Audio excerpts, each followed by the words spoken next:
Councillor மேச்சேரியுடைய திமுக councillor அந்த மேலாண்டியூர்ல சுடுகாட்டையே ஆட்டை போட்டாருமா. பாவம், ஒரு மனிதன் அவன் ஏழையா இருந்தாலும் கோடீஸ்வரனாலும் கடைசியா போய் நிம்மதியா உறங்குற இடம் எங்க? சுடுகாடு. அதையே ஆட்டை போட்டார் ஒரு ஆளு. அதை மீட்டு கொடுத்தது பாரதிய ஜனதா கட்சி இந்த மேலாண்டியூர்ல.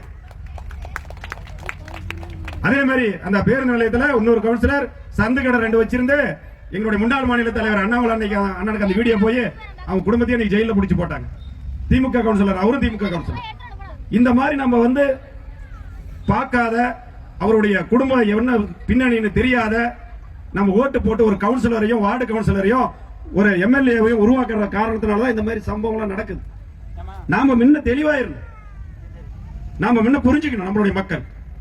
அதனால வருகின்ற இந்த 2026 நம்மளுடைய தேசிய ஜனநாயக கூட்டணியுடைய எம்எல்ஏக்கள் இன்னைக்கு சேலம் இந்த மாவட்டத்தில் 11 சட்டமன்ற தொகுதி இருக்குது. இந்த 11ல 10 சட்டமன்ற தொகுதி தேசிய ஜனநாயக கூட்டணியுடைய எம்எல்ஏ தான் போயிருக்காங்க. 1 தான் திமுக இருக்கு. ஆனா 2026 11க்கும் 11 தேசிய ஜனநாயக கூட்டணி வெற்றி பெற வேண்டும்.